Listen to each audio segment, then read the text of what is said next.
أعوذ بالله من الشيطان الرجيم. بسم الله الرحمن الرحيم. اقرأ باسم ربك الذي خلق. خلق الإنسان من علق. اقرأ وربك الأكرم الذي علم بالقلم. علم الإنسان ما لم يعلم. الحمد للہ رب العالمین والصلاة والسلام علی رسولہ الکریم والعاقبۃ للمتقین. اعوذ باللہ من الشیطان الرجیم. بسم اللہ الرحمن الرحیم. رب اشرح لی صدری ویسر لی امری واحلل عقدۃ من لسانی یفقہوا قولی. اللہم انفعنا بما علمتنا وعلمنا ما ینفعنا وزدنا علما. السلام علیکم ورحمۃ اللہ وبرکاتہ. یہ دنیا کی زندگی جو اللہ نے ہمیں دیا ہے محض ہماری آزمائش کے لیے ہے. ہماری اصل زندگی، ہمارا اصل مقام، ہمارا اصل ٹھکانہ آخرت ہے. جو اللہ کی توحید پر ایمان لاتا ہے اور اپنی زندگی کو اس کے بتائے ہوئے طریقے پر گزارتا ہے تو یہ توحید پر عمل کرتا ہے. توحید پر عمل کرنا یہ ہے کہ ہم بندہ اپنی دنیا کی زندگی کو اللہ کے بتائے ہوئے قانون اور طریقے کے مطابق گزارے.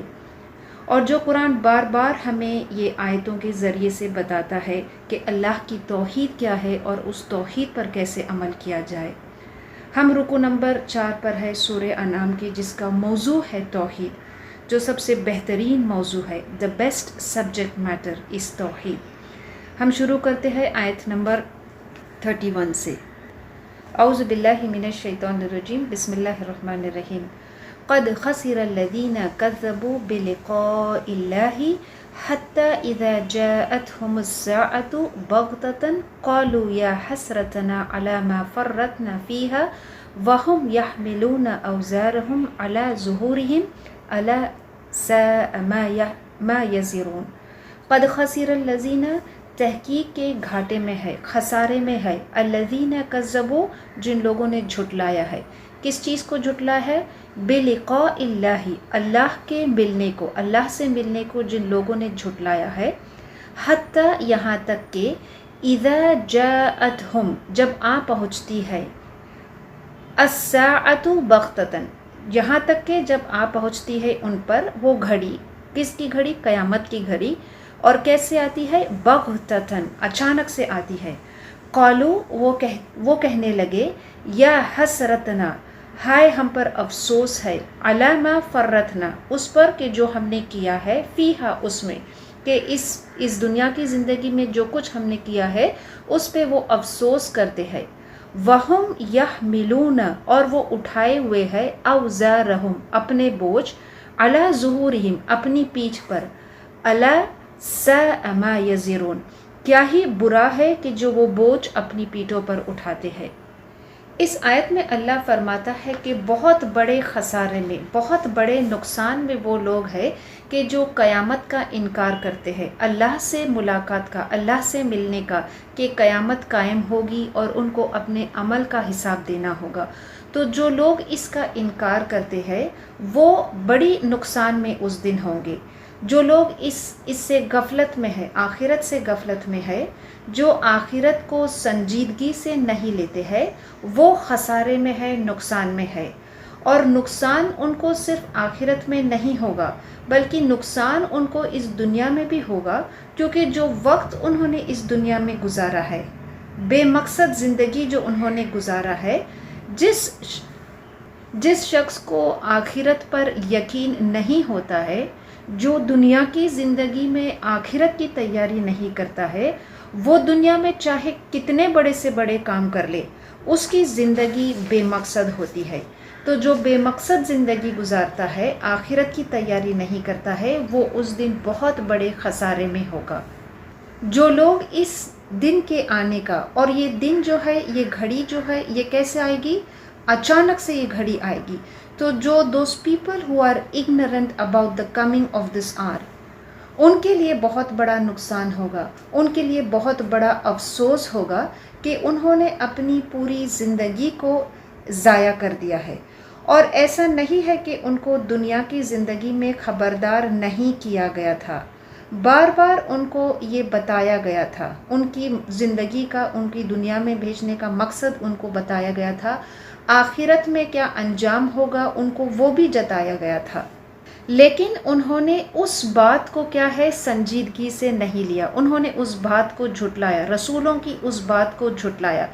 تو قرآن ایسے لوگوں کو یہ بتاتا ہے کہ وہ ان کی مثال کیسی ہے، وہ کیسے ہے، وہ ایسے ہے جیسے کوئی جانور اپنی پیٹھ پہ بوجھ اٹھاتا ہے، لیکن جانور بھی جو اپنی پیٹھ پہ بوجھ اٹھاتا ہے وہ کچھ بوجھ ہوتا ہے، کچھ دنیا کا سامان ہوتا ہے، لیکن جو آخرت کا انکار کرنے والا کس بوجھ کو اپنی پیٹھ پر اٹھائے گا؟ کوئی دنیا کو ساز و سامان نہیں اٹھائے گا، بلکہ بہت بھاری بوجھ اٹھائے گا، اور وہ ہوگا اپنے گناہوں کا بوجھ۔ اور وہ بوجھ اٹھا کر وہ کہاں جائے گا؟ کس کی طرف جائے گا؟ جہنم کی آگ کی طرف جائے گا۔ ایک تو ہوتا ہے کہ کوئی شخص کو اپنے کیے کی سزا مل رہی ہے، اور پھر جب اس سزا کو بھگت رہا ہے تو پھر اس کو ڈانٹ ڈپکایا جا رہا ہے، اور یہ کہا جا رہا ہے، ان سے کہا جائے گا کہ چکھو یہ جہنم کی آگ کا مزہ، اللہم اجرنا من النار۔ تو کتنے واضح الفاظ میں اس آیت میں اللہ نے بیان کیا ہے کہ بہت بڑے نقصان میں ہے جو لوگ آخرت کا انکار کرتے ہیں، اور وہ چونکہ وہ آخرت کا انکار کرتے ہیں، وہ نقصان ان کے لیے ایسا ہوگا کہ وہ قیامت کے دن اپنے گناہوں کا بوجھ اپنی پیٹھ پر اٹھائے ہوں گے، اور کیا ہی برا بوجھ ہے جو وہ اٹھاتے ہیں۔ اللہ نے ہمیں بے شمار نشانیاں اس قیامت کی گھڑی کے آنے کا خبردار کیا ہے، لیکن کوئی شخص یہ نہیں جانتا ہے کہ وہ گھڑی کب آئے گی۔ نشانیاں تو اللہ نے ہمیں بہت بتا دیا ہے، لیکن یہ نہیں بتایا ہے کہ وہ گھڑی کب آئے گی۔ اسرافیل علیہ السلام جو سور کو لے کر کھڑے ہیں پھونکنے کے لیے، ان کو بھی یہ نہیں معلوم ہے کہ ان کو کب یہ حکم ہوتا ہے کہ کب سور میں پھونک مارا جائے۔ تو یہ گھڑی اللہ فرماتا ہے کہ یہ کیسے آئے گی، یہ گھڑی اذا جاءتهم الساعة بغتة، وہ اچانک سے وہ گھڑی آئے گی۔ تو جب کوئی چیز اچانک سے آتی ہے تو پھر اس میں کوئی مہلت نہیں ہوگی کہ وہ اپنے کیے کو سدھارے، اپنے عمل، اپنے معاملات کو درست کرے، اللہ سے مغفرت طلب کرے، نیکی کرے، برائی سے دور رہے، جس بات کو وہ نہیں مانتے تھے، جس بات کو وہ جھٹلا رہے ہیں، اب اس بات پر ایمان لائے۔ یہ کچھ ان کو فائدہ نہیں دے گا۔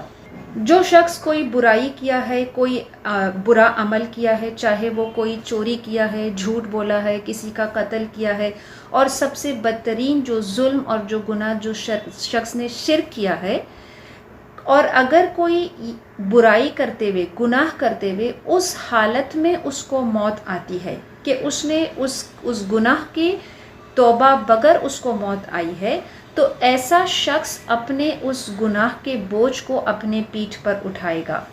اس لیے یہ ہمارے لیے بہت ضروری ہے کہ ہم دیکھیں کہ جب ہمیں موت آئے گی، what will be our state in which we will die۔ کوئی شخص یہ نہیں جانتا ہے کہ اس کو موت کب آئے گی۔ اللہ خود فرماتا ہے کہ وہ گھڑی وہ اچانک سے آئے گی، بغتتاً۔ ایک تو قیامت کی گھڑی کب آئے گی کوئی نہیں جانتا، لیکن ہر شخص کی قیامت اس وقت آئے گی جب اس کا آخری دن اس دنیا میں ہوگا، جب اس کی موت آئے گی۔ وہ اس شخص کے لیے تو وہ قیامت شروع ہو گئی ہے، قیامت کی گھڑی اس شخص کے لیے شروع ہو گئی ہے، اور وہ وقت ہمیں نہیں معلوم ہے کہ کب آتا ہے۔ تو اہم چیز ہمارے لیے ہے کہ ہم کس حال میں ہمیں موت آتی ہے، اور جو شخص اللہ سے اپنے گناہوں کی مغفرت طلب کرے بغیر اس کو موت آتی ہے، وہ سب سے بڑے خسارے میں ہوگا، کیونکہ وہ اپنے گناہوں کا بوجھ اپنی پیٹھ پر اٹھائے گا۔ اسی لیے ہم نے سورہ آل عمران میں بھی پڑھا کہ اللہ فرماتا ہے فَلَا تَمُوتُنَّ إِلَّا وَأَنْتُمْ مُسْلِمُونَ، کہ دیکھو تمہیں موت نہ آئے مگر اس حال میں کہ تم مسلمان ہو۔ جب انسان کو موت آئے گی اور جب وہ اپنے قبر میں وہ جائے گا، تو اس کو وہاں ایک بدصورت سی شکل والا ایک شخص اس کو کیا ہے اس کو آ کر ملے گا۔ تو یہ شخص، یہ بندہ کہے گا کہ تمہاری شکل کتنی بدصورت ہے۔ وہ بدصورت شکل والا شخص کہے گا کہ تمہارے عمل بھی تو اتنے بدصورت تھے، پھر وہ شخص کہے گا کہ تمہارے اندر سے کتنی بدبو آ رہی ہے. وہ بدصورت شخص کہے گا، شکل والا شخص کہے گا کہ تمہارے عمل بھی تو ایسے ہی تھے، اور دنیا میں تمہارے بوجھ کو، میں تمہارے برے عمل کو اپنی پیٹھ پر اٹھاتا تھا. آج تم مجھے، اب تمہارا جو عمل ہے اس کو کیا ہے، اس کو ایک شکل دی جائے گی، ایک بدصورت شخص کی شکل دی جائے گی، اور وہ کہے گا کہ آج تم مجھ کو ڈھو گے، آج تم مجھ کو اپنی پیٹھ پر اٹھاؤ گے. اور کب تک اٹھاؤ گے؟ قیامت تک. قیامت میں بھی تم اس بوجھ کو تم لے کر جاؤ گے، اور کہاں داخل ہوگے؟ جہنم کی آگ میں. اللہ فرماتا ہے وَهُمْ يَحْمِلُونَ أَوْزَارَهُمْ عَلَى ظُهُورِهِمْ، کہ ان کے جو کوئی اچھائی بھی ہوگی، کیونکہ ان کے گناہوں کا بوجھ، ان کی برائی کا بوجھ اتنا زیادہ ہوگا کہ وہ ان کے اچھائی کو بھی کیا ہے، اس کو کچل دے گا. اسی لیے اللہ فرماتا ہے أَلَا سَاءَ مَا يَزِرُونَ، کیا ہی برا بوجھ ہے کہ جو وہ اپنی پیٹھوں پر لادتے ہیں. جو شخص دنیا میں آخرت کا انکار کرتا ہے، اپنی زندگی میں آخرت کی تیاری نہیں کرتا ہے، آخرت میں اس کو کیا ہوگا؟ حسرت ہوگی. یا حسرتنا، کیسی بڑی حسرت ہوگی اور کیسی مایوسی ہوگی ان لوگوں کو کہ انہوں نے اچھے عمل نہیں کیے، کہ انہوں نے برائی کو کیا اور یہ سوچا کہ ان کو اس کا کوئی حساب نہیں دینا ہوگا. اور سب سے بری چیز یہ ہے کہ وہ ان توبہ کرے بغیر، توبہ کیے بغیر اس دنیا سے وہ چلے جاتے ہیں. اللہ ہم سب کو نیکی کرنے کی، برائی سے دور رکھنے کی، اور سب سے اہم اللہ سے مغفرت طلب کرنے کی توفیق دے. اور مغفرت طلب کرنے کے لیے، اپنے گناہوں کی معافی مانگنے کے لیے ہم کسی خاص وقت کا انتظار نہ کریں، کیونکہ ہم نہیں جانتے کہ ہمیں موت کب آئے گی. اس لیے یہ بہتر ہے کہ ہم ہر وقت اس حال میں ہو کہ ہم اللہ سے اپنے گناہوں کی مغفرت طلب کر رہے. اور سب سے بہترین وقت، سب سے بہترین اوقات اللہ سے مغفرت طلب کرنے کا ہے کہ جب ہم راتوں کو اٹھ کر اللہ قیام کرتے ہیں، کہ وہ وقت ہے کہ اللہ خود فرماتا ہے کہ کوئی ہے بندہ کہ جو مغفرت چاہتا ہے، میں اس کے گناہوں کو معاف کر سکتا ہوں. تو چاہیے کہ ہم کوشش کریں، اللہ تعالیٰ بولنے سے زیادہ عمل کرنے والا بنائے، کہ ہم راتوں کو اٹھ کر قیام کریں اور اللہ سے اپنے گناہوں کی معافی مانگے. آگے آیت میں اللہ فرماتا ہے وَمَا الْحَيَاةُ الدُّنْيَا إِلَّا لَعِبٌ وَلَهْوٌ وَلَلدَّارُ الْآخِرَةُ خَيْرٌ لِلَّذِينَ يَتَّقُونَ أَفَلَا تَعْقِلُونَ. وَمَا الْحَيَاةُ الدُّنْيَا، اور دنیا کی زندگی صرف کیا ہے؟ الا لعب و لہو، نہیں ہے مگر صرف کھیل اور لہو مطلب جی کا بہلانا. وللدار الآخرہ، اور آخرت کا گھر خیر بہتر ہے، کس کے لیے؟ للذین، ان لوگوں کے لیے، یتقون جو پرہیزگاری کرتے ہیں. افلا تعقلون، سو کیا تم عقل نہیں رکھتے؟ اللہ سے بہتر کوئی بیان نہیں کر سکتا ہے کہ جس نے اس کائنات کو بنایا ہے، جس نے انسان کو بنایا ہے، جس نے انسان کو بنا کر اس دنیا میں بھیجا ہے، کہ یہ دنیا کی حقیقت، what is the reality of this life. تو چاہے ہم اس کا کوئی جو ڈیفینیشن چاہے دے لے کہ یہ دنیا کی زندگی، what is the reality of this life, لیکن اللہ ہمیں بیان کرتا ہے بہت سمپل اور واضح الفاظ میں کہ the reality of this life کیا ہے؟ لہو، لعب اور لہو، کھیل ہے اور جی بہلانے کی کیا ہے؟ چیز ہے. اور لہو، لعب اور لہو کیا کرتا ہے؟ ہمیں سنجیدگی سے، ہمیں سیریسنس سے، دا سینس آف پرپس جو ہماری لائف کا ہے، اس سے ہمارا توجہ اور دھیان جو ہے اس کو ہٹا دیتا ہے. یہاں لعب اور لہو محض صرف یہ نہیں ہے کہ کوئی کھیل کود انٹرٹینمنٹ میں مشغول ہے، بلکہ دنیا کے کچھ سیریس معاملات میں بھی، جیسے ہم رزق کی تلاش کرتے ہیں، ہم پڑھائی یا ایڈوکیشن ہم اس کو طلب کرتے ہیں، ہم اپنے روزمرہ کے کام کرتے ہیں، یہ ساری چیزیں نو ڈاؤٹ اچھی ہے. لیکن اگر یہ ساری چیزوں کو حاصل کرنے میں، یہ ساری چیزوں میں ہم اتنے زیادہ مشغول ہو جاتے ہیں کہ ہم اپنے اصل مقصد کو بھول جاتے ہیں. ہمارا فکر ہر وقت صرف یہی رہتا ہے کہ ہم کیا کام کریں، ہم کیا محنت کریں، ہم کیا کمائیں، ہم کیا بچائیں، ہم کس چیز میں انویسٹ کریں، ہم کیا پڑھائی کریں، ہم کیا ایڈوکیشن کو طلب کریں، کیا چیز کریں، کیا کام کریں کہ جو ہماری اس دنیا کی زندگی بہتر ہو جائے گی. یہ دنیا کی زندگی کو بہتر بنانا کوئی بری بات نہیں ہے، لیکن اسی چیز میں مشغول ہو جانا، ہر وقت ہماری فکر صرف یہی ہوتی ہے، ہماری خوشی، ہمارا غم، ہمارا سیٹسفیکشن صرف انہی چیزوں کے آس پاس گھومتا رہتا ہے اور ہم اپنے زندگی کے مقصد کو بھول جاتے ہیں. تو یہ چیز ہمیں غفلت میں ڈال دیتا ہے. اللہ نے ہمیں ایک مقصد کے لیے اس دنیا میں بھیجا ہے، اور وہ مقصد یہ ہے کہ ہم اللہ کی کیا ہے، عبادت کریں. جو اللہ نے ہمیں زندگی دی ہے وہ ہمارے لیے محض آزمائش کے لیے ہے. ہم اس دنیا کی زندگی میں رہتے ہوئے آخرت کی تیاری کریں. اگر ہم آخرت کی زندگی کو اور دنیا کی زندگی کو ہم کمپیئر کریں تو آخرت کی زندگی دنیا کے مقابلے میں کتنی وسیع ہے، کتنی بڑی ہے، اس کا کوئی کمپیریزن نہیں ہے in terms of the number of years. چاہے ہم اس کو کتنے ہی سال کیوں نہیں سمجھ لیں، آخرت کے مقابلے میں دنیا کی زندگی کچھ بھی نہیں ہے. اور پھر جو دنیا کی زندگی کی قیمت ہے، دا value of this life, the quality of this life, ہم چاہے جتنے بھی لذت، جتنی بھی خوشی حاصل کر لے اس دنیا میں، ہم اپنی پوری زندگی کبھی لگا دیتے ہیں ان سارے لذتوں کو، خوشی کو، عیش و آرام کو کمانے کے لیے. اس میں ہم اپنی پوری زندگی، اپنی محنت، اپنی کوشش، سب کچھ ہم لگا دیتے ہیں. لیکن اگر ہم کمپیئر کریں the value of this life, اس کی حیثیت، اس کی حقیقت کیا ہے آخرت کے مقابلے میں، تو کوئی کمپیریزن نہیں ہے. جو آخرت میں اللہ ہمیں اجر دے گا، جو آخرت کی خوشی ہوگی، جو لذتیں ہوگی، اس کا تو کوئی مقابلہ نہیں کر سکتا ہے. اور پھر تیسری بات یہ ہے کہ جو آخرت کی زندگی ہے وہ ابدی زندگی ہے، ہمیشہ کی زندگی ہے. لیکن جو اس دنیا کی زندگی ہے وہ قلیل ہے، وہ ٹیمپرری ہے، وہ ہمیشہ رہنے والی نہیں ہے. کل من علیہا فان، اللہ فرماتا ہے ہر چیز ایک دن فنا ہونے والی ہے.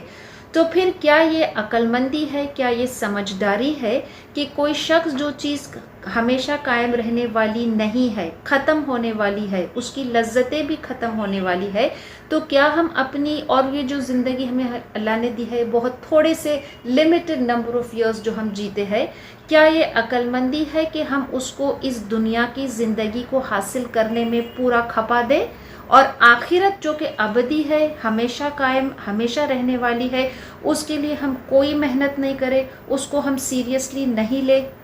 اس لیے اس آیت کے اینڈ میں اللہ فرماتا ہے افلا تعقلون، کیا یہ عقل نہیں رکھتے؟ اگر ہم چاہتے ہیں کہ ہم اس دنیا کی زندگی میں نہ ڈوب جائے، if we don't want to be immersed in the life of this world، اگر ہم چاہتے ہیں کہ ہم غفلت کی زندگی نہ گزارے، اگر ہم چاہتے ہیں کہ ہمیں دار الاخرہ، آخرت کا گھر ہمیں ملے، تو پھر ہمیں کیا کرنا ہوگا؟ اللہ کا تقوی اختیار کرنا ہوگا. کیونکہ اللہ فرماتا ہے کہ آخرت کا گھر وَلَلدَّارُ الْآخِرَةُ خیر، وہ سب سے بہتر ہے لِلَّذِينَ اتَّقَوْا، ان لوگوں کے لیے کہ جو اللہ کا تقوی اختیار کرتے ہیں. اگر ہم آخرت کے گھر کو پانا چاہتے ہیں تو، اور اگر ہم چاہتے ہیں کہ ہم غفلت کی زندگی نہ گزارے، تو ہمیں اللہ کا تقوی اختیار کرنا ہوگا. اللہ سے دعا ہے کہ ہمیں اس دنیا کی زندگی کی حیثیت کو جاننے کا صحیح سمجھ عطا کرے. آگے آیت میں اللہ فرماتا ہے قَدْ نَعْلَمُ إِنَّهُ لَيَحْزُنُكَ الَّذِي يَقُولُونَ فَإِنَّهُمْ لَا يُكَذِّبُونَكَ وَلَكِنَّ الظَّالِمِينَ بِآيَاتِ اللَّهِ يَجْحَدُونَ. قَدْ نَعْلَمُ، بے شک ہم جانتے ہیں، إِنَّهُ کہ بے شک، لَيَحْزُنُكَ آپ کو ضرور رنجیدہ کرتے ہیں، الذی وہ جو، یقولون وہ جو کہتے ہیں، فإنہم یقیناً، لا یکذبونک نہیں جھٹلاتے ہیں آپ کو، ولیکن اور لیکن، الظالمین جو ظالم لوگ ہیں، بآیات اللہ اللہ کی آیتوں کو، یجحدون انکار کرتے ہیں. اس آیت میں اللہ کے رسول صلی اللہ علیہ وسلم کو تسلی دی جا رہی ہے کہ وہ جو آخرت کا انکار کرتے ہیں، وہ جو آپ کو اذیت دینے والی بات کہتے ہیں، تو دراصل یہ نہیں ہے کہ وہ آپ جھوٹے ہیں، کہ آپ کو وہ جھوٹا مانتے ہیں، نعوذ باللہ، بلکہ اللہ فرماتا ہے کہ وہ تو دراصل ہماری آیتوں کو وہ جھٹلاتے ہیں، ہماری آیتوں کا انکار کرتے ہیں. اللہ اس آیت میں مشرکین کے رویے کو بیان کرتا ہے کہ وہ کس قدر وہ تکبر کرتے ہیں، کس قدر وہ ضد کی وجہ سے اللہ کی آیتوں کا انکار کرتے ہیں. اور اللہ کے رسول صلی اللہ علیہ وسلم کو اس میں تسلی بھی دی جا رہی ہے، اور آگے آیت میں اس کے بعد کی جو آیت ہے اس میں اللہ فرماتا ہے کہ اس سے پہلے بھی جو رسولوں کو کیا ہے ان کے ساتھ بھی یہی معاملات ہوا تھا کہ ان کو لوگوں نے کیا ہے ان کی بات کو جھٹلایا تھا. کچھ لوگ تھے جو ان کی بات کو مانے تھے، اور جنہوں نے جھٹلایا تھا ان کو اذیت دینے والی بات کہا تھا. لیکن آخر کار جو اللہ کی مدد آئی تھی، کس کے لیے آئی تھی؟ جو حق پر تھا آئی تھی، اور اللہ نے جو حق پر تھا رسول کو اور اس کے ساتھ جو ایمان والے تھے، اللہ نے ان کو فتح اور نصرت دلایا. یہ اللہ کا سنت ہے، یہ اللہ کا طریقہ ہے کہ اللہ قرآن میں فرماتا ہے کتب اللہ لأغلبن انا ورسلی ان اللہ قوی عزیز، کہ اللہ فرماتا ہے کہ اللہ نے یہ چیز لکھ دیا ہے کہ یقیناً غالب کون ہوگا؟ ورسولی، میرا رسول جو ہے وہ غالب ہوگا. جو ایمان والے ہیں اللہ قوت والا عزیز ہے، اور غالب تو ایمان والے ہی ہوں گے. جو مشرکین تھے اور اپنی مشرکانہ طریقے، طور طریقے، بلیف سے جو اسلام کے میسج کی جو مخالفت کر رہے تھے، اللہ کے رسول صلی اللہ علیہ وسلم کا انکار کر رہے تھے، حق کا انکار کر رہے تھے، وہ خود بھی جانتے تھے کہ اللہ کے رسول صلی اللہ علیہ وسلم صادق الامین تھے، کہ وہ ایماندار تھے، وہ کبھی جھوٹ نہیں بولے تھے. اور وہ یہ بھی جانتے تھے کہ یہ قرآن جو ہے وہ آپ کی طرف سے کوئی گھڑی ہوئی کتاب نہیں تھی، کیونکہ وہ جانتے تھے کہ آپ صلی اللہ علیہ وسلم امی تھے.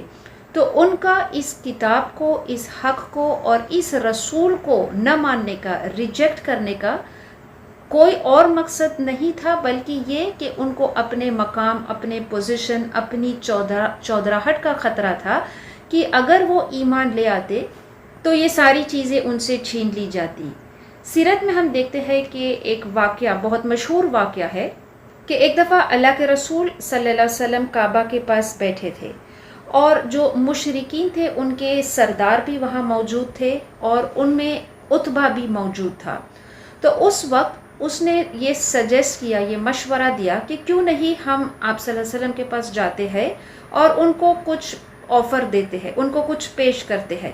اگر ہمارے اس آفر کو وہ ایکسیپٹ کرتے ہیں، قبول کرتے ہیں، تو پھر یہ ہمارے سارے جو مسئلے ہیں، یہ سارے پرابلمس ہیں، وہ ختم ہو جاتے ہیں.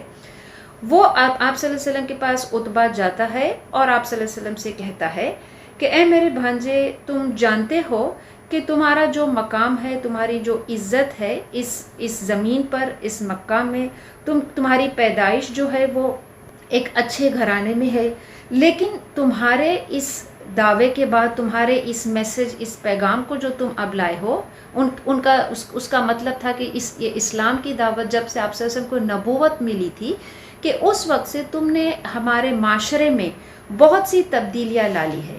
باپ بیٹا ایک دوسرے کی کیا ہے، دشمن بن گئے ہیں. تم نے ہمارے معبودوں کو، تم نے ہمارے بتوں کو، تم نے ہمارے دین کو، تم نے ہمارے نظریات کو بہت کچھ برا بھلا کہا ہے، اور تم نے ہمارے جو باپ دادا کے جو طور طریقے، رسم و رواج، سب کو تم نے ختم کر دیا، سب کو تم نے جھوٹا بتایا ہے. تو اب تم میری بات غور سے سنو کہ میں تمہیں کچھ آفر دیتا ہوں، اور اس بات کو I want you to consider and accept. اگر تم اس کو ایکسیپٹ کرتے ہو، مان لیتے ہو، تو یہ تمہارے لیے اور ہمارے لیے بھی بہتر ہے. اللہ کے رسول صلی اللہ علیہ وسلم نے انہیں موقع دیا اور توجہ سے، دھیان سے ان کی ساری بات کو سنا.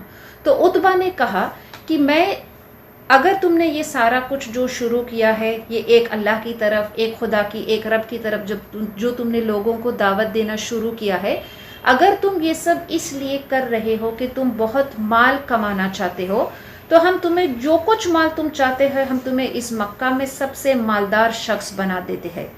اگر تم نے یہ سارا اس لیے کیا ہے کہ تم کوئی عہدہ، کوئی پوزیشن چاہتے ہو، اگر تم ہمارا لیڈر بننا چاہتے ہو، اگر تم چاہتے ہو کہ ہم تمہیں بادشاہ بنا دے اس زمین کا، تو ہم وہ بھی کرنے کے لیے تیار ہے.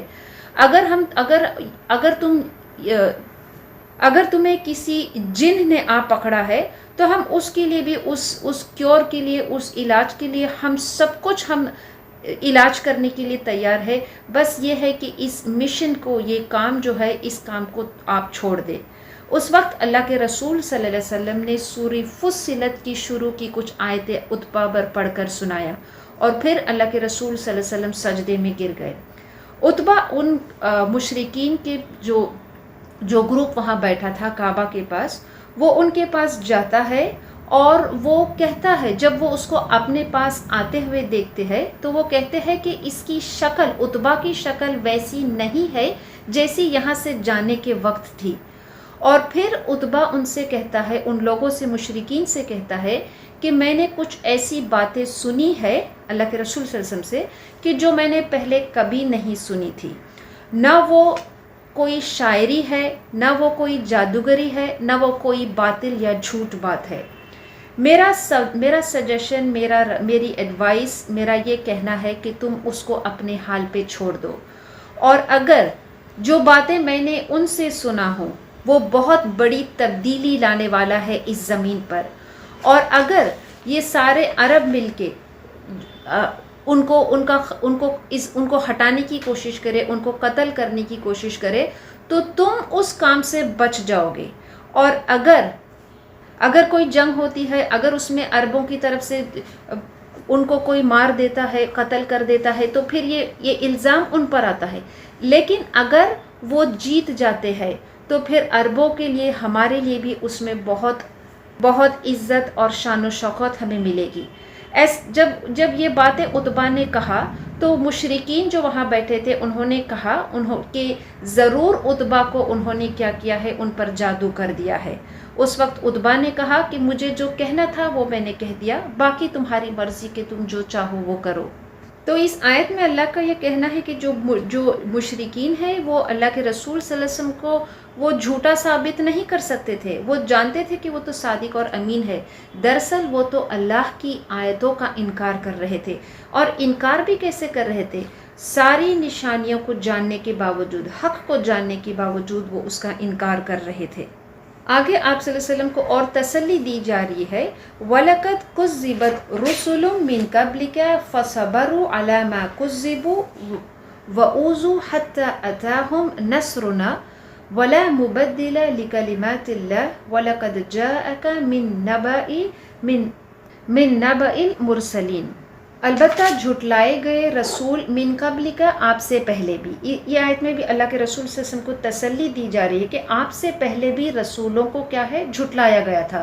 فصبروا، بس صبر کیا انہوں نے، علی ما کذبوا، جو جھٹلائے گئے تھے اس پر انہوں نے صبر کیا، وَأُوذُوا، اور وہ ستائے گئے تھے، حتیٰ، یہاں تک کہ اتاہم نصرنا، یہاں تک کہ ان پر ہماری مدد آئی، ولا مبدل لکلمات اللہ، اور نہیں بدلنے والا ہے اللہ کی باتوں کو، وَلَقَدْ جَاءَكَ مِن نَبَإِ الْمُرْسَلِينَ، اور البتہ آپ صلی اللہ علیہ وسلم کے پاس رسولوں کی خبریں پہنچ چکی ہے۔ تو اللہ تعالیٰ آپ صلی اللہ علیہ وسلم کو بتا رہا ہے کہ کس طرح سے پہلے بھی رسولوں کو جھٹلایا تھا، تو انہوں نے کیا کیا، کیا عمل کیا، انہوں نے ان کی اس جھوٹ پر صبر کیا۔ جو ستائے گئے تھے انہوں نے اس اذیت پر انہوں نے صبر کیا۔ تو جب انہوں نے یہ عمل کیا تو پھر اللہ کی مدد ان کو آئی۔ یہ اللہ کا قانون ہے، یہ اللہ کا طریقہ ہے، اور یہ طریقہ اللہ کا قانون، لا مبدل لکلمات اللہ، اللہ کا قانون، the rule and law of Allah does not change، کہ حق کی کیا ہے، جیت ہوگی، اللہ کی مدد ضرور آئے گی۔ اور اللہ کی مدد کیسے آئے گی، کس کو آئے گی، کہ جو صبر کرتا ہے، جو ان کی اذیت کی دینے والی باتوں پر صبر کرتا ہے، تو اللہ کی مدد آتی ہے، اور اللہ کی مدد مطلب اللہ کی نصرت، اللہ کی فتح ان پر آتی ہے۔ یہ پیغام ہمارے لیے بھی ہے اور ہر شخص کے لیے ہے کہ جو لوگوں کو اس حق کی دعوت دیتا ہے، اس حق کی طرف بلاتا ہے، کہ ہمیں بھی جس طرح سے اللہ کے رسول صلی اللہ علیہ وسلم کو تسلی دی جا رہی ہے کہ آپ سے پہلے بھی رسولوں کو یہی فیس کرنا پڑا تھا، یہی ان کے ساتھ معاملات ہوئے تھے، ایسی ہی مشکلیں ان کو آئی تھی۔ تو جب ہم لوگوں کو دعوت دیتے ہیں اور یہ کردار ہم ادا کرتے ہیں، دعوت کا جب ہم کام کرتے ہیں، تو یہ ہم سے بھی ایک، اللہ اس آیت میں ہمیں یہ بتاتا ہے کہ جو اینڈ ہے، جو اس راستے پہ جو ہم جا رہے ہیں، اس کا and, the end of the road ہمارے لیے کیا ہے، فتح ہے، وکٹری ہے۔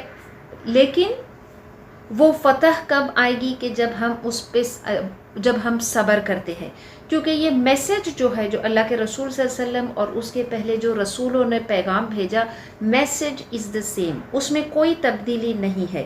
اور ہر دور میں یہ پایا جاتا ہے کہ یہ حق کی دعوت جب کوئی لے کر آتا ہے تو اس کی مخالفت کرنے والے کھڑے ہوتے ہیں، اس کا انکار کرنے والے کھڑے ہوتے ہیں، ان کو اذیت دینے والا، ان کو تکلیف پہنچانے والا، ان کو الزام لگانے والے پیدا ہوتے ہیں، جو اس بات کو، حق کو کیا ہے، جو نہیں مانتے ہیں، جو باطل پر ہے وہ حق کا مقابلہ کرتے ہیں، حق کی مخالفت کرتے ہیں۔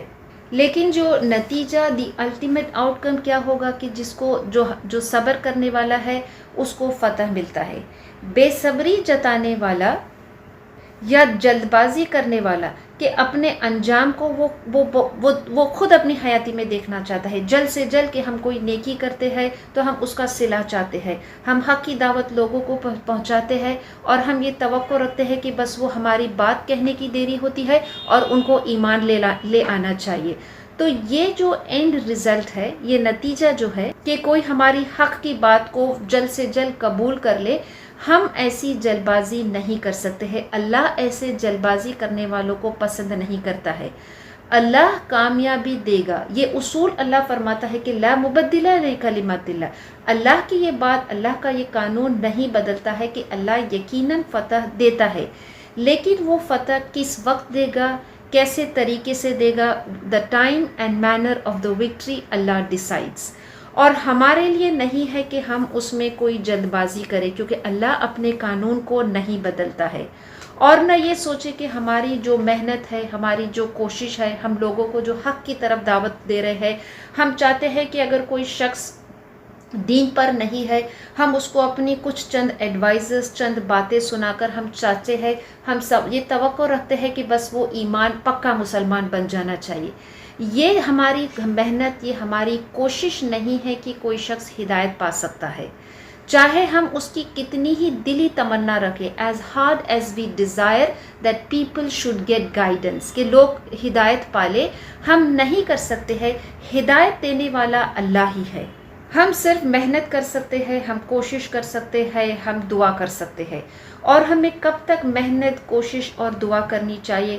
جب تک ہم اس دنیا میں زندہ ہے، تو ہم، اور جو نتیجہ ہے وہ اللہ پر چھوڑ دے کہ اللہ کب کس کو ہدایت دے گا۔ ہم چاہتے ہیں کہ جب ہم لوگوں کو حق کی بات بتا رہے، قرآن کی کوئی بات سمجھا رہے ہیں، تو ہم دیکھتے ہیں کہ اگر کوئی ایمان نہیں لاتا ہے، دین پر نہیں آتا ہے، تو ہم دل میں تمنا رکھتے ہیں کہ اللہ انہیں کوئی ایسی نشانی دے دے، کوئی ایسی بات بتا دے کہ بس وہ کنونس ہو جائے اس حق کی طرف اور ہماری بات کو مان لے۔ اللہ قرآن میں بار بار فرماتا ہے کہ اللہ کسی کو کوئی آیت، کوئی معجزہ، یہ مشرکین بھی جب یہ طلب کر رہے تھے کہ کوئی نہ کوئی نشانی، کوئی نہ کوئی آیت اللہ کیا ہے واضح کر دے تو پھر ہم ایمان لائیں گے۔ اگر کوئی شخص اس قرآن سے مطمئن نہیں ہے، if the Quran will not convince them, then what else will convince them؟ یہ نشانی، یہ آیتیں اگر کسی کو کنونس نہیں کرتی ہے تو پھر اور کوئی نشانی ان کو کیا، کس طرح سے اور کنونس کرے گی؟ ہماری کوشش یہ رہنی چاہیے کہ ہم صبر کریں، وی اسٹرائیو ہارڈ ود دا قرآن۔ اللہ قرآن میں ہی فرماتا ہے کہ تم قرآن کے ساتھ جہاد کرو، you do jihad with the Quran, which means اس قرآن کو، اس قرآن کی تعلیمات کو، اس قرآن کو لوگوں تک پہنچانے کی جد و جہد کرے، and leave the outcome of events to Allah. یہی بات جو ہے وہ آگے جو آیت میں ہے اللہ فرماتا ہے کہ وَإِن كَانَ كَبُرَ عَلَيْكَ إِعْرَاضُهُمْ فَإِنِ اسْتَطَعْتَ أَن تَبْتَغِيَ نَفَقًا فِي الْأَرْضِ أَوْ سُلَّمًا فِي السَّمَاءِ فَتَأْتِيَهُمْ بِآيَاتٍ وَلَوْ شَاءَ اللَّهُ لَجَمَعَهُمْ عَلَى الْهُدَى فَلَا تَكُونَنَّ مِنَ الْجَاهِلِينَ۔ وَإِن كَانَ، اور اگر یہ ہے، كَبُرَ عَلَيْكَ، اگر آپ پر غرا ہے، اعراضهم، ان کی منہ پھیر لینا، فَإِنِ اسْتَطَعْتَ، اگر آپ کو ان کا منہ پھیرنا ناگوارا ہے، پسند نہیں ہے، فَإِنِ اسْتَطَعْتَ، تو تم سے جو ہو سکے کہ تم کر لو، ان تبتغی، کہ تم ڈھونڈ لو، نفقاً کوئی سرنگ، فی الارض زمین میں، او سلماً فی السماء، یا کوئی سیڑھی آسمان پر، فتأتیہم بآیات اللہ، پھر تم لے آؤ اللہ کے پاس سے کوئی نشانی، ولو شاء اللہ، اور اگر اللہ چاہتا، لجمعہم، تو تمہیں ضرور جمع کر دیتا، علی الہدی، ہدایت پر، فلا تکونن من الجاہلین، تو سو آپ جاہلوں میں سے نہ رہے، جاہلوں سے، بے خبروں میں سے نہ رہے۔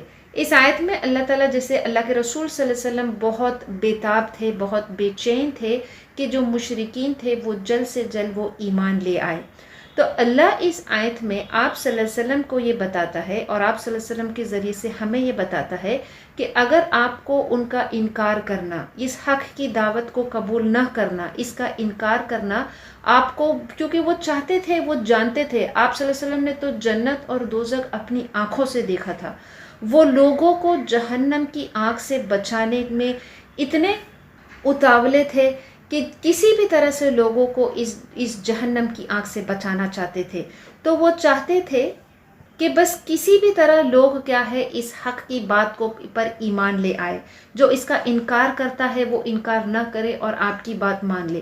تو اس آیت میں اللہ فرماتا ہے کہ اگر آپ کو ان کا منہ موڑنا، منہ پھیرنا، اس حق کی طرف نہ آنا، اس کو جھٹلانا آپ کو پسند نہیں ہے، تو آپ اپنی طرف سے جو چاہے وہ کوشش کر لے، چاہے زمین میں کوئی سرنگ بنا کر دیکھ لے، چاہے آسمان سے پہ کوئی سیڑھی لگا کر دیکھ لے، کہ ان کو کہ آپ کوئی ایسی نشانی ان کو لا کر دکھائے کہ جس نشانی کو دیکھنے کے بعد پھر وہ ایمان لے آئیں گے، تو ایسا نہیں ہوگا۔ اللہ جانتا ہے کہ آپ ان کو چاہے کوئی بھی نشانی دکھا دے، وہ ایمان لانے والے نہیں ہیں۔ اور اللہ اس آیت میں ایک اہم نقطے کو بیان کرتا ہے، اگر اللہ چاہتا تو سب کو ہدایت دے دیتا، اگر اللہ چاہتا تو انسانوں کو بھی فرشتوں کی طرح ہی جو نیچر ہے عطا کرتا کہ وہ بس ایمان لے آتے، وہ کسی بھی بات کو ٹھکراتے نہیں، انکار نہیں کرتے، اور سارے لوگ ہدایت پا لیتے۔ یا اگر اللہ چاہتا تو ان کو انسان ہی بناتا، انسان کی فطرت ہی دیتا، لیکن ان کے دلوں میں یہ بات ڈال دیتا کہ وہ ہر انسان حق کو پہچان لیتا، ہر انسان حق کو ایکسیپٹ کر لیتا، اور ہر انسان ہدایت پر ہوتا۔ یا اللہ چاہے تو وہ اس بات پہ قدرت رکھتا کہ وہ کوئی بھی اور نشانی لوگوں کو بتا کر ان کو ایمان لانے پہ کیا ہے وہ مجبور کر دیتا ہے، اور وہ ایمان لے آتے، وہ ہدایت پر آ جاتے۔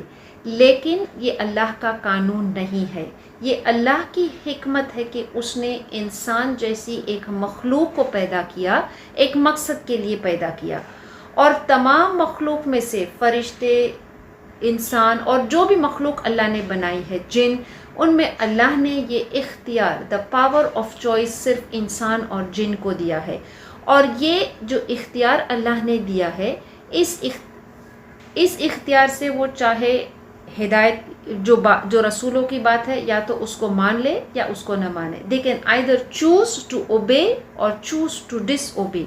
اور اللہ نے بے شمار نشانیاں بھی کائنات میں رکھی ہے، اللہ نے ہماری رہنمائی، ہماری ہدایت کے لیے ایک کتاب بھی بھیجا ہے۔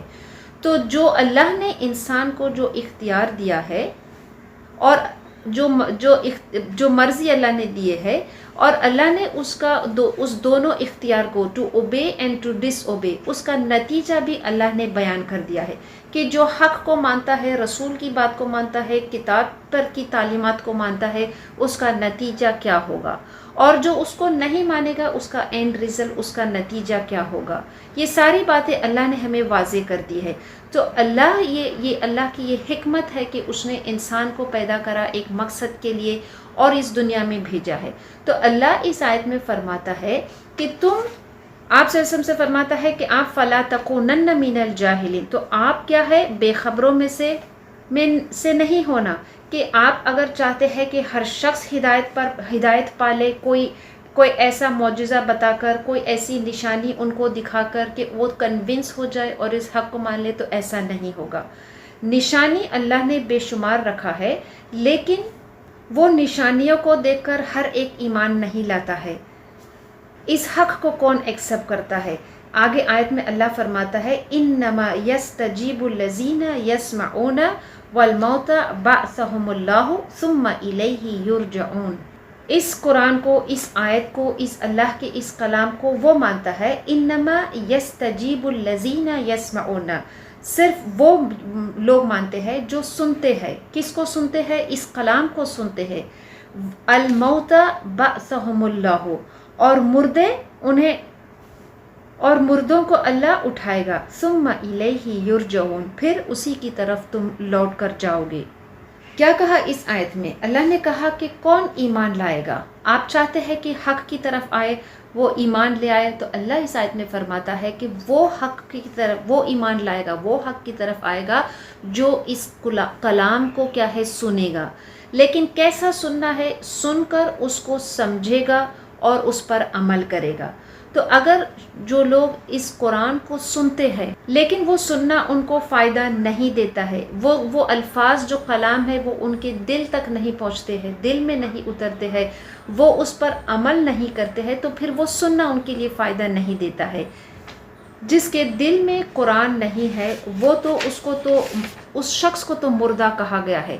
وہ جیتا تو ہے، چلتا پھرتا تو ہے، کھاتا پیتا ہے، سب کچھ کرتا ہے، لیکن اس کا دل کیسا ہے؟ He has a dead heart. اور جو شخص کا دل مردہ ہے تو پھر اس کو سننا فائدہ نہیں پہنچائے گا۔ He will not benefit from the Quran. تو ہم اپنے مردہ دل کو زندہ کیسے کریں؟ How do we make the dead heart alive? Quran کو پڑھے، ریسائٹ دا قرآن۔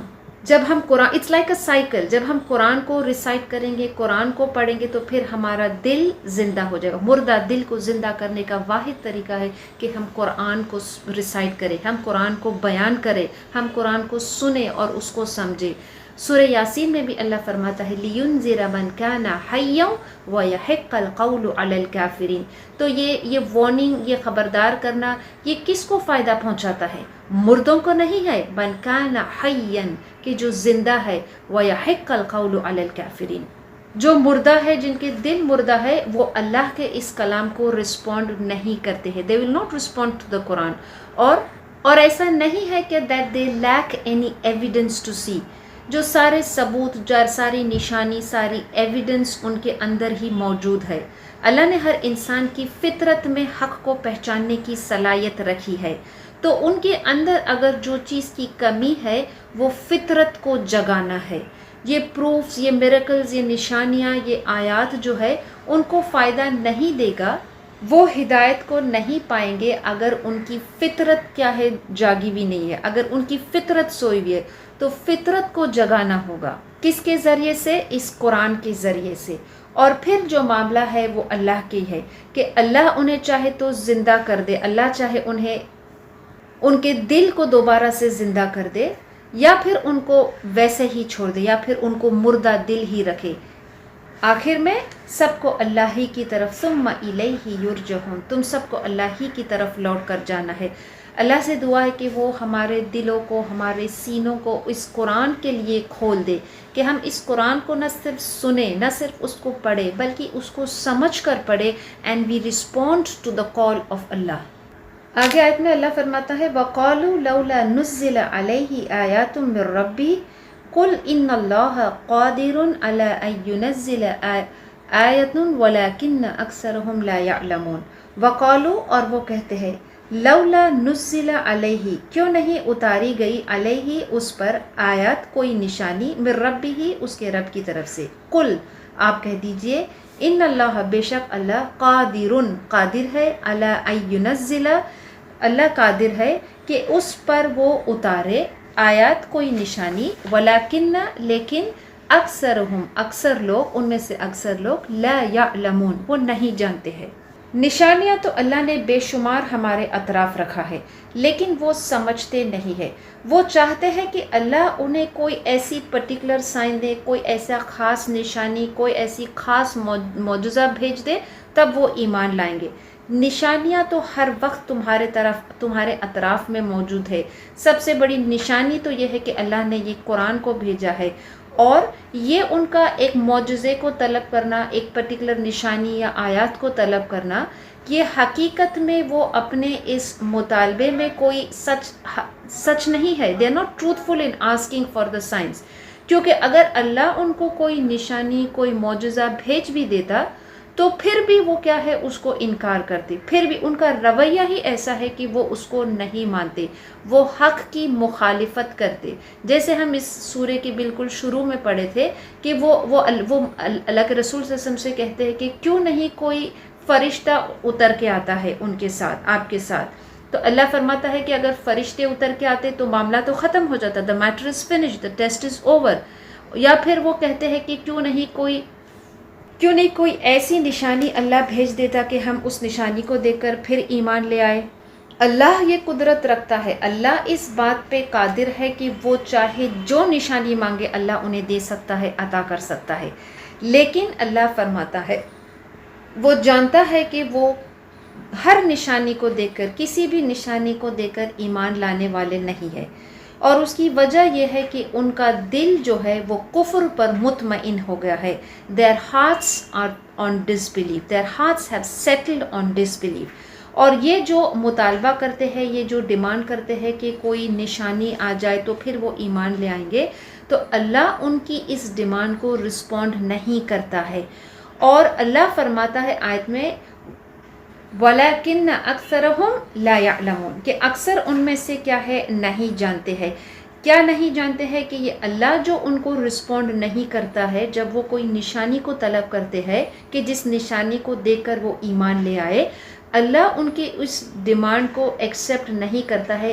یہ بھی اس کی ایک رحمت کا صلہ ہے، یہ بھی اس کی رحمت ہے کہ he does not respond to their demands.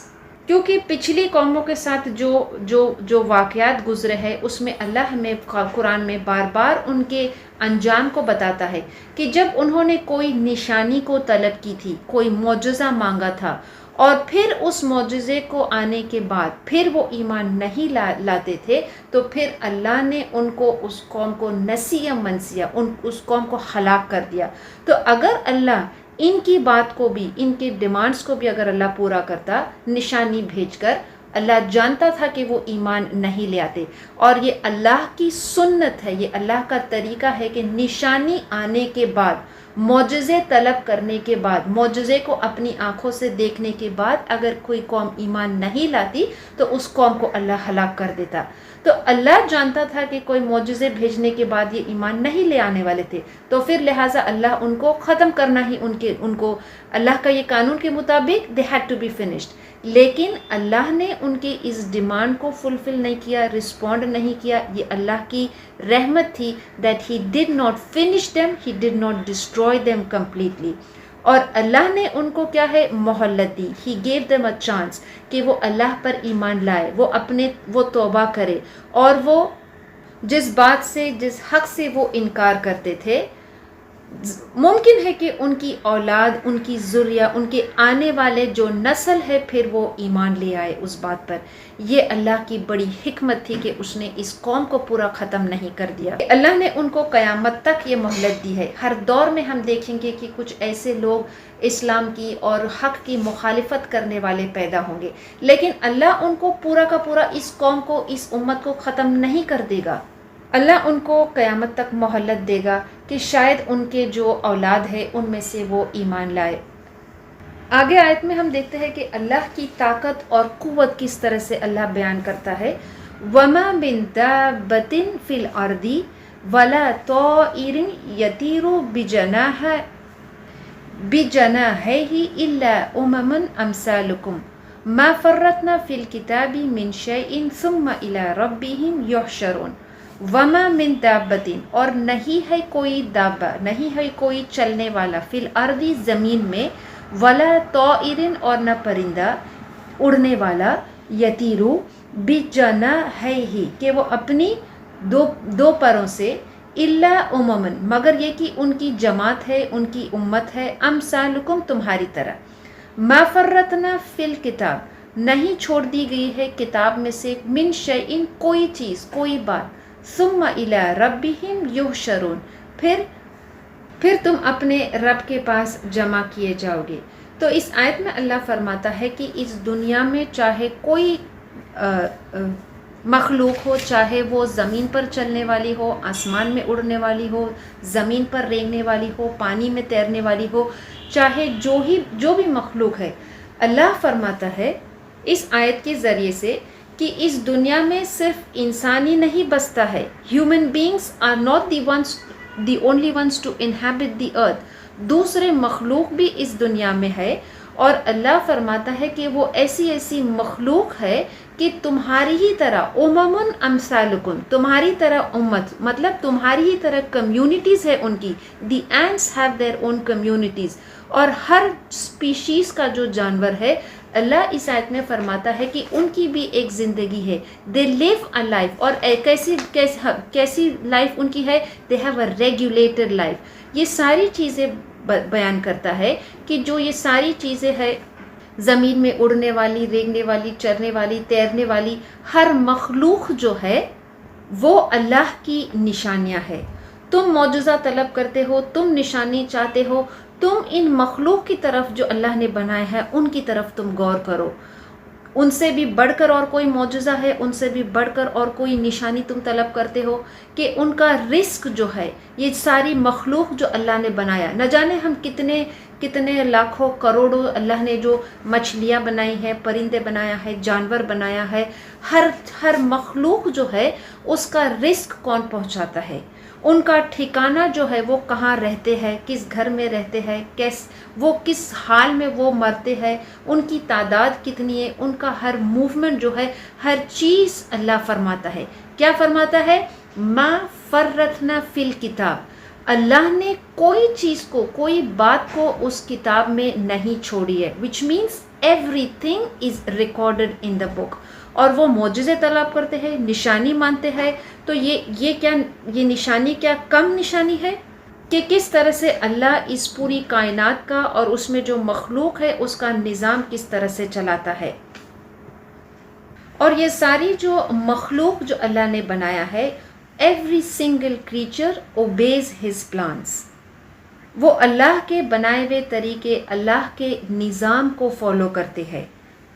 اور ہر چیز جو ہے اللہ فرماتا ہے کہ کتاب میں کسی بھی چیز کو اللہ نے نہیں چھوڑا ہے.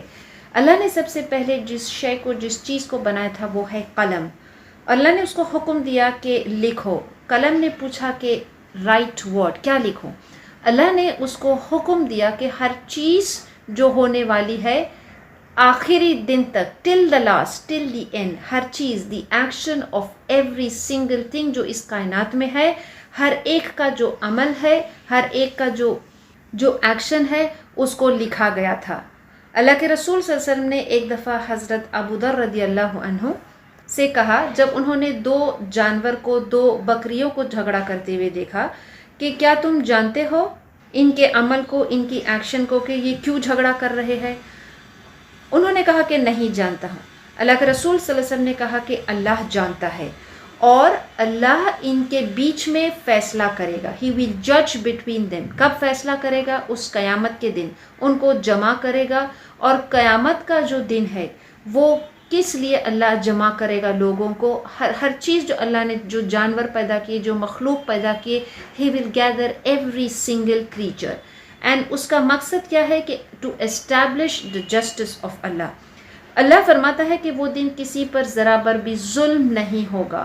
اور ان کو جو اللہ جو جانوروں کو جو جمع کرے گا، ان کو اس لیے جمع نہیں کرے گا کہ اس کے بعد ان کا فیصلہ ہوگا اور وہ جنت میں یا دوزخ میں جائیں گے، بلکہ ان کو جمع کرنے کا مقصد یہ ہے کہ Allah will establish his justice that day. اور جب کوئی سینگ والی جو بکری ہے، کسی بغیر سینگ والی بکری کو اگر اس نے سینگ مارا ہے تو اللہ اس کا فیصلہ کرے گا. ہی ول جج with justice between the 2 animals. اور پھر جب یہ جسٹس اللہ ہر جانور کے بیچ جب یہ انصاف کو جب قائم کر دے گا تو پھر ان سب کو موت آ جائے گی اور وہ ختم ہو جائیں گے، کیونکہ ان کے لیے کوئی جنت یا دوزخ کا کانسیپٹ نہیں ہے. لیکن اللہ قیامت کے دن یہ ظاہر کرے گا کہ ہر مخلوق کے ساتھ وہ انصاف کرے گا. اس وقت کافر تمنا کرے گا کہ کاش کہ وہ جانور ہوتے، کاش کہ وہ کہ مٹی ہو جاتے اس جانور کی طرح، that they become dust، کہ ان کو اپنے پھر کیے کا جو انجام ہے وہ بھگتنا نہیں پڑے. کیونکہ جنت اور دوزخ یہ کانسیپٹ صرف انسان کے لیے ہے. تو جو شخص اس حالت میں مرتا ہے، کفر کی حالت میں مرتا ہے، یہ سب سے بڑا ظلم ہے کہ انسان کفر کی حالت میں مرتا ہے. the worst injustice. اللہ نے انسانوں کو ایک الگ مخلوق بنایا ہے دوسری مخلوق سے، کہ اللہ نے ان کو عقل دیا ہے. اسی لیے بار بار قرآن میں اللہ سوال پوچھتا ہے افلا تعقلون، کیا تم عقل نہیں رکھتے؟ اس لیے ہم دیکھتے ہیں کہ اللہ ہمیں کسی چیز کا حکم جب کرتا ہے، وہ انسان کو جب کسی چیز کا حکم کرتا ہے تو اس کا آؤٹ کم، اس کا نتیجہ یہ ضروری نہیں ہے کہ ہم فوراً ہی دیکھیں، اپنی زندگی میں ہی دیکھ لیں، بلکہ اس کا نتیجہ the outcome of which we will see later. یہ عقل، یہ انٹلیکٹ جانور کو نہیں اللہ نے دیا ہے۔ ہم کسی جانور کو جو سینگ والا جانور ہے، ہم اس کو یہ بات عقلی دلیل ہم اس کو نہیں دے سکتے کہ دیکھو بنا سینگ والی بکری کے ساتھ، جانور کے ساتھ لڑائی نہیں کرنا ہے، اس کو مارنا نہیں ہے، کیونکہ اللہ قیامت کے دن تم کو اٹھائے گا and you will have to face the injustice on that day, the justice of Allah that day۔ یہ ہم ان کو عقلی دلیل نہیں دے سکتے ہیں کیونکہ وہ جانور ہے، ان کو اللہ نے یہ عقل نہیں دی ہے، ان کو حق اور باطل، سچ اور برے، صحیح اور غلط کو پہچاننے کی صلاحیت نہیں دی ہے۔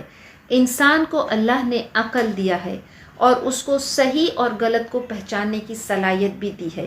اللہ نے ایک وحی بھی بھیجا ہے، ایک کتاب بھیجا ہے، ایک فرقان بھیجا ہے جو حق اور باطل کو، صحیح اور غلط کو واضح کرتا ہے، اور اس کو سمجھانے کے لیے اللہ نے رسول بھی بھیجا ہے۔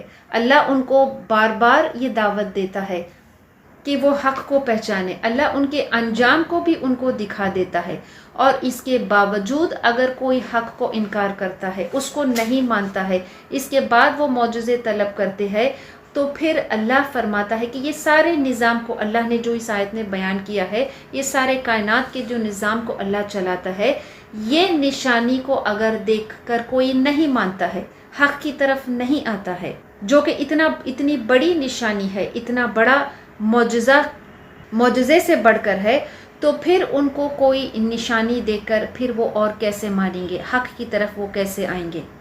اب یہ ساری جو باتیں، یہ جو سارے دلائل اللہ نے آیتوں میں پیش کیے، اور پھر جو مشرکین کے رویوں کو بیان کیا کہ جو لوگ اللہ کی آیتوں کا انکار کرتے ہیں، ایک کنکلوڈنگ سٹیٹمنٹ اس آیت میں اللہ نے بیان کیا ہے،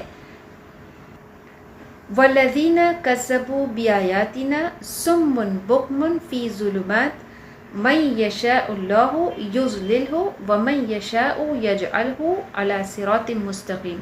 وَالَّذِينَ كَذَّبُوا، اور جو لوگ جھٹلاتے ہیں، بِآيَاتِنَا ہماری آیتوں کو، صُمٌّ بُكْمٌ فِي الظُّلُمَاتِ وہ بہرے اور گونگے ہیں اور اندھے ہیں، مَن يَشَاءِ اللَّهُ جس کو اللہ چاہے، یضللہ اسے گمراہ کر دے، ومن یشاء یجعلہ اور جس کو چاہے اسے چلا دے، کس پر؟ علی صراط مستقیم، سیدھے راستے پہ چلا دے۔ اللہ اس آیت میں بیان کرتا ہے کہ اللہ کا قانون، the law of Allah remains operative، چاہے لوگ جس راستے کو چوز کرے، سلیکٹ کرے، چاہے وہ صحیح راستے کو سلیکٹ کرے یا پھر وہ گمراہی کے راستے کو سلیکٹ کرے۔ اللہ فرماتا ہے کہ اگر کوئی شخص اس سیدھے راستے کو نہیں پہچانتا ہے، اس حق سے مڑ جاتا ہے، اپنی آنکھیں، اپنے کان، اپنے آنکھ، اپنی صلاحیتوں کو بند کر لیتا ہے، کہ جو کہ سارا یہ اس کائنات کی ہر چیز توحید کی جو گواہی دے رہی ہے، the message of توحید is given by every single thing in the universe۔ تو جو حق کو دیکھنے کے باوجود اپنی آنکھیں، اپنے دل، اپنے کان کو بند رکھنا پسند کرتا ہے، تو وہ شخص جو ہے، اس کی مثال اللہ بیان کرتا ہے، وہ کیسے ہے؟ وہ گونگے ہے، وہ بہرے ہے، وہ اندھے ہے۔ بالکل اسی طرح جیسے البقرہ میں ہم نے جو بالکل شروع میں آیت پڑھی تھی، اس کی مثال اللہ بیان کرتا ہے کہ جو حق کو دیکھ کر نہیں پہچانتے ہیں، ان کی مثال کیسی بیان کیا تھا؟ مثلہم کمثل الذی استوقد نارا فلما اضاءت ما حولہ ذہب اللہ بنورہم وترکہم فی ظلمات لا یبصرون، کہ کس طرح سے اللہ ان کی مثال بیان کرتا ہے ایک شخص کی جس نے آنکھ بھڑکائی ہے، اس کے اطراف کیا ہے؟ روشنی ہے، لیکن اللہ نے ان کے اس لائٹ کو، اس نور کو اللہ نے انہیں چھین لیا اور ان کو ظلمات، اندھیرے میں چھوڑ دیا، تاکہ وہ نہیں دیکھ سکتے۔ لا یبصرون، وہ نہیں دیکھتے ہیں، کیونکہ انہوں نے خود اس روشنی سے فائدہ نہیں اٹھایا، because they did not benefit from the light. کون سی لائٹ، کون سی نور کی بات ہو رہی ہے کہ اس قرآن سے وہ فائدہ نہیں اٹھائے، تو اللہ نے ان کی کس نور کو چھین لیا؟ ان کی آنکھوں کی صلاحیت کو چھین لیا، کہ اب وہ اس نور کو نہیں دیکھ سکتے ہیں۔ اور جب نور نہیں ہے تو پھر وہ کیا ہے؟ پھر وہ اندھیرے میں ہے، پھر وہ گمراہی میں ہے۔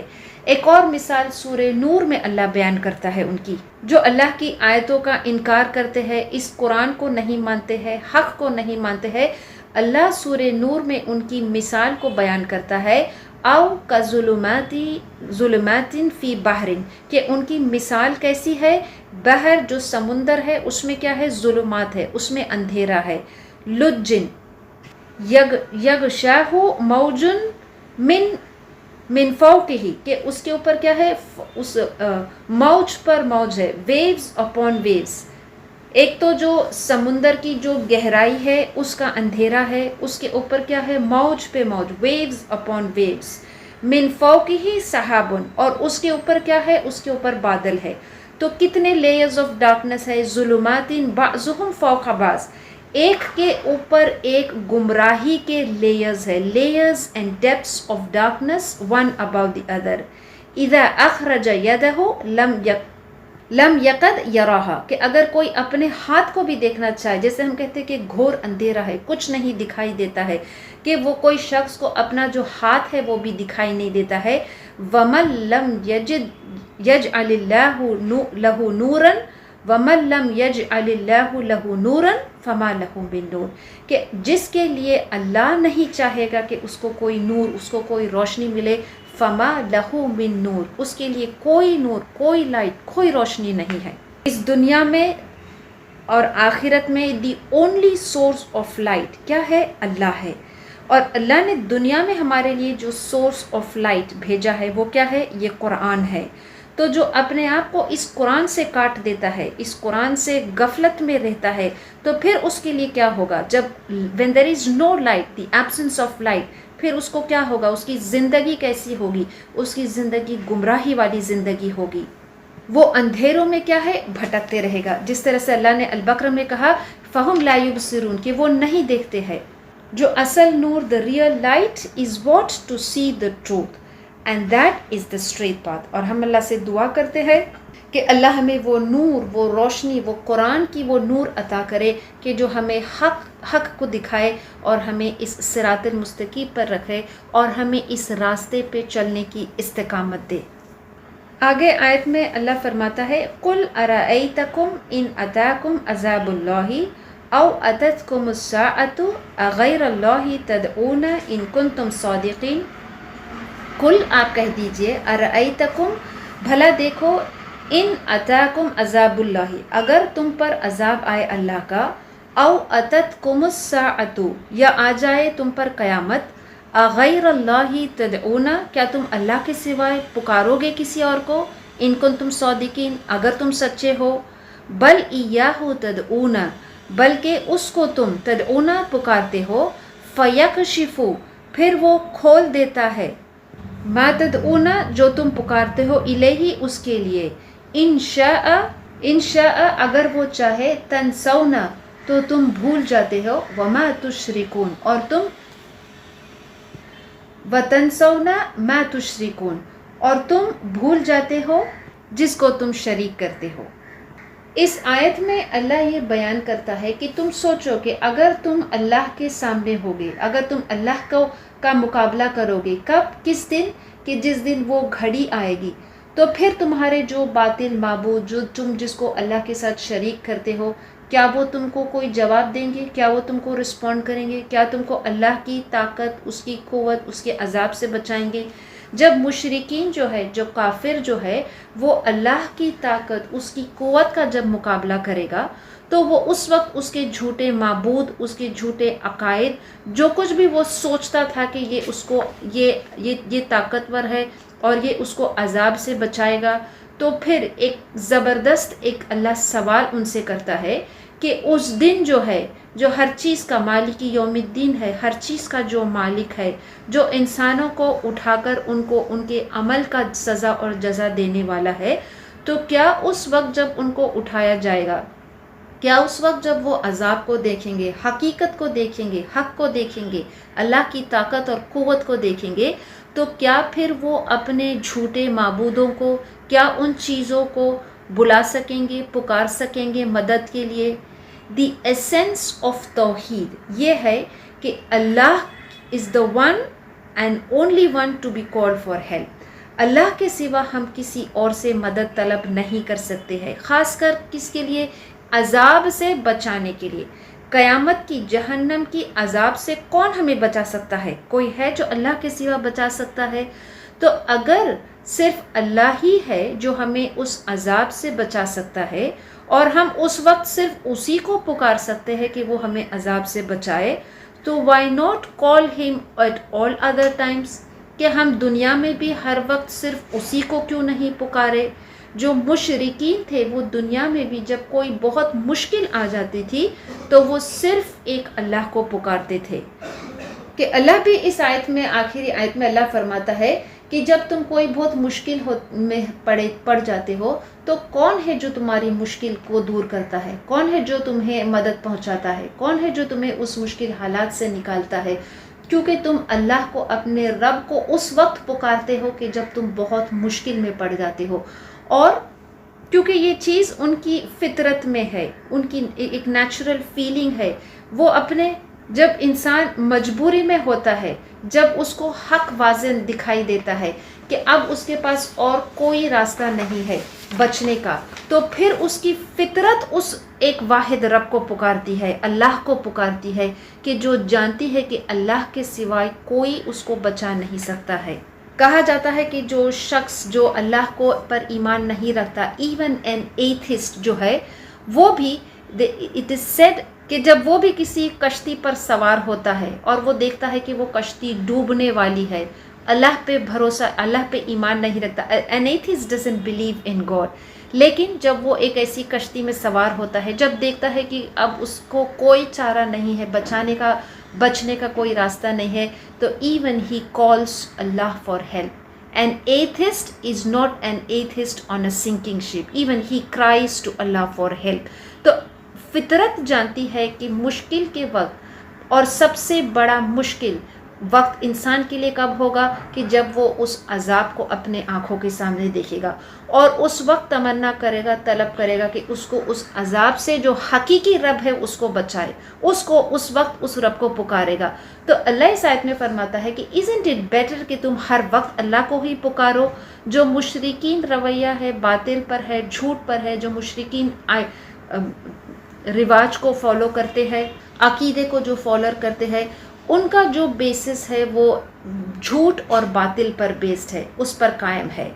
توحید کا جو بیسس ہے، جس پر اللہ نے یہ پوری کائنات کو قائم کیا ہے، ہیز اے ویری اسٹرانگ بیس.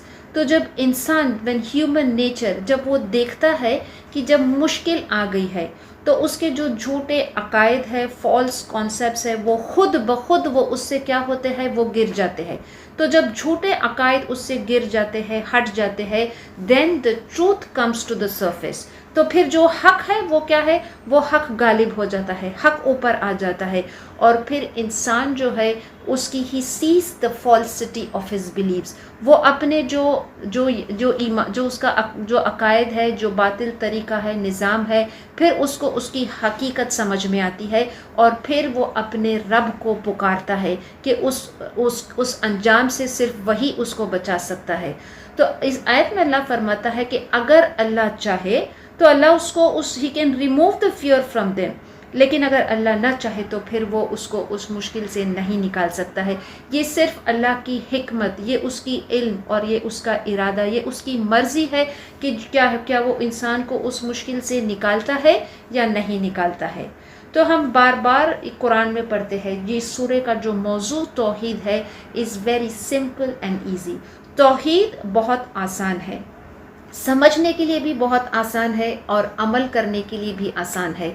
اور جب بندہ اس پر عمل کرتا ہے تو وہ صرف اور صرف اس کے لیے خیر لاتا ہے. کہ توحید یہ ہے کہ ہم اللہ کو اس مدد کے لیے پکارے، اللہ کے سوا کسی اور کو نہیں پکارے. توحید یہ ہے کہ اللہ کے سوا ہمیں کوئی عذاب سے بچا نہیں سکتا ہے. توحید یہ ہے کہ ہم اللہ کے ساتھ کسی کو شریک نہیں ٹھہراتے ہیں، صرف اور صرف اسی کی عبادت کرتے ہیں. کوئی ایجنٹ، کوئی پارٹنرز، کوئی بت، کوئی شریک، کوئی مڈل مین نہیں ہے. دی ایسنس آف توحید ہے کہ ہم اللہ کو پکارے، اس کو دعا کرے اور اس کے ساتھ کسی کو شریک نہیں ٹھہرائے۔ ہم اللہ سے دعا کرتے ہیں کہ اللہ ہمیں شرک سے دور رکھے، گمراہی سے دور رکھے اور ہمیں توحید کے راستے پہ، اس صراط المستقیم کے راستے پر قائم رکھے۔ ربنا تقبل منا انک انت السمیع العلیم وتب علینا انک انت التواب الرحیم۔ سبحانک اللہم وبحمدک نشہد ان لا الہ الا انت نستغفرک ونتوب الیک۔ اللہم آنس وحشتی فی قبری، اللہم ارحمنی بالقرآن العظیم واجعلہ لی اماما ونورا ورحمہ، اللہم ذکرنی منہ ما نسیت وعلمنی منہ ما جہلت وارزقنی تلاوتہ آناء اللیل وآناء النہار واجعلنا لی حجۃ یا رب العالمین۔ السلام علیکم ورحمۃ اللہ وبرکاتہ۔